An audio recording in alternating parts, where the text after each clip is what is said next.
members do not give, they do not help you run, they do not support you building the very organization. Today, I'm going to be telling you the very reasons why they are supporting you, help you raise money, right?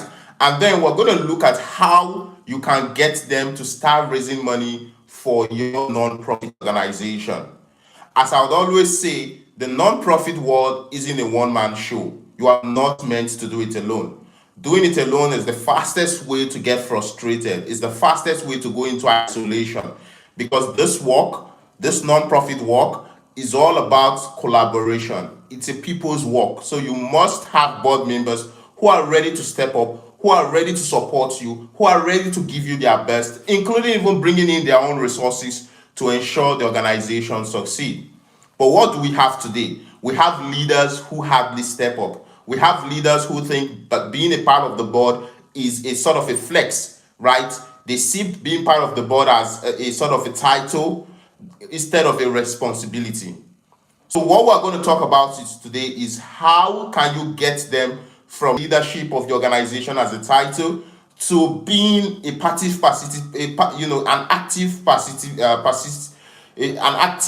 participant of the very work that you do. The very first reason why your board members aren't stepping up, for some of you, you built a board of family and friends. You build a board of family and friends. And because they are a board of family and friends, you find it hard to hold them responsible. When you brought them in, you felt they were doing you a favor by joining your board. So you having a board of family and friends is almost, impossible to get them to support you, because you understand the reasons they can't support you. You understand why they can't show up. And when you try to hold them accountable, it makes you feel like you are insensitive, right? That's one very reason why your board members are not raising money. Because you brought in a board of family and friends who felt like they are doing you a favor for being on your board. What's another reason why your board members are not raising money? Another reason your board members are not raising money is because they don't know how to. So many board members are not professionals. That's just the truth. They are not professionals in fundraising. They don't even know what fundraising is all about. So it's understandable that they can't or won't step up to help you raise money. Because somebody who has never raised money before would most likely feel like, well, I don't know how to do it. And when they are pushed, they feel like they're going into a new territory altogether, and that may hold them back from helping you raise money. And that's completely understandable. But this is the truth. They don't need to be professionals. They don't need to be, professional fundraisers to be able to help you raise money. What they need is a clear pathway and the tools to help you raise money. And we're going to get to that very point. So the second reason why your board members are not helping you raise money is because they don't know how to raise money. Another reason is because they are being pushed. They are being pushed. And what that means is you bring in board members into your board, and you tell them they have to raise a certain amount of money each year, right? You tell them they have to raise $1 million. You tell them they have to raise $10,000. You tell them they have to raise $100,000. Think about it. People who have never raised money before, people who are coming to give their best to an organization, and what they get is a fundraising target that they must meet. It's just like a marketer joining a firm and you're being given a target to, bring in this amount of customers. And I think that approach is entirely wrong. So you pushing your board members to help you raise money is one main reason why they are not helping you raise money. You giving them a target, putting them under pressure, that's one reason why they are not raising money or helping you raise money. Another important reason why your board members may not be helping you raise money is because they are not equipped to help you raise money. They are not equipped. You expect board members to just step into the show and go raise money. You expect them to write their own fundraising appeal, their own fundraising pitches, their own proposals, and you expect them to just go out there to help you raise money. But this is it. when people are not equipped to do something, they will always find a reason not to do it. If you don't have the tools, you don't have the resources to create the result, you're most likely not going to create that result. So your board members may not be equipped, and that's why they are not helping you raise money.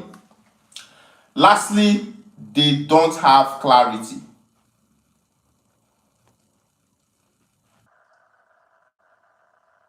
Now, clarity is a big deal. Fine, one, they are not equipped. On another point, they are not clear exactly how to help you raise money. So you see that they are thinking always, how do we raise money? But they don't even know how to. They are not even clear on the processes they have to follow. They don't even have the tools to be able to go through the process. They are being pushed, right? They are being given fundraising targets that they must reach. They don't even know how to raise money. They've never raised money before. They've never been in a position where they had to raise money. And lastly, they are family and friends who just came in to help you, and in some way you think they are doing you a favor by being on your board. These are the 5 reasons why board members do not help organizations to raise money. Of course, there's a 6th reason. It's you not planning with them, but I can't bring that in now because that's an entire topic of its own that I'm going to go into in another day. But these are the 5 main reasons why your board members are not helping you raise money. So how do you get them to raise money? How do you move your board members from a point where they are family and friends, they don't know how to raise money, they don't have the tools to raise money, you're pushing them to raise money, and they don't have the clarity to raise money, to a point where they're actually helping you raise money day in, day out? There are strategic steps you must follow. And the very first of those steps is planning with them. Now, people only execute a plan they were a part of creating. In the world of community development, we say people who plan together execute together. So if you are expecting that your board members are just going to step up without planning with them, you are most likely wrong. You're going to have to plan with them. And when I talk about planning with them, you're going to have to define every aspect of the organization. The programs, the marketing, the fundraising, the organizational development, the profiling. You have to be able to do all that with your board members. By helping them, by planning with them, right, they begin to see that these are the resources we need to succeed. This is the level of effort we have to put in to succeed. Without them getting that first-hand understanding of the resources and effort needed to succeed, they are most likely going to, underrate the effort and resources needed to succeed. And that's why you have board members who, could stand on the way of leaders, stand on the way of executive directors, stand on the way of founders, thinking that because they don't understand what's needed. So you might find board members who would not even approve a budget, who would not even approve an expense. Why? Because they were never part of the planning process that made them understand what's needed for the organization to succeed. So for you to first of all get board members to raise money, they first of all need to know this is the amount of resources, this is the amount of effort that we need to put in to ensure the success of this organization. That's the first step to get them to sit up. Now that you've planned with them, they now understand the tools, the resources that's needed to succeed. The second step to get board members to step up and work with you to raise money is what we call the relationship mapping. Relationship mapping. Now, this is what relationship mapping is. Relationship mapping is basically everyone exposing their network to the organization. Every board member, including the founder, exposing their network to the organization.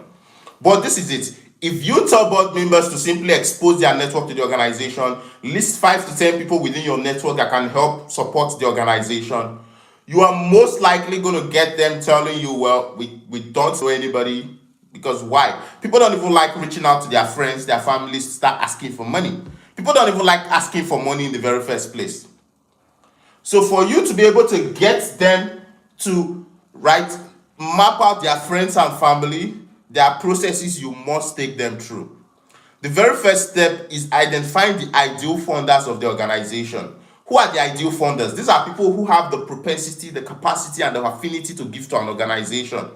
When you are able to identify who these people are, You can then tell the board members to say, who do you know within your network that fits these categories of funders? Because this is it. Your board members should only reach out to their network to raise money, not just go out there to start asking just any random person to raise money. That's not right. You're going to wear your board members out. Reaching out to just anybody out there to raise money is the job of your fundraising team. Both your board members can be able to reach out to their network to raise money, their friends and family. But how do you get them to reach out to their network, their friends and family? They have to be able to map out their network. And how do they map out their network?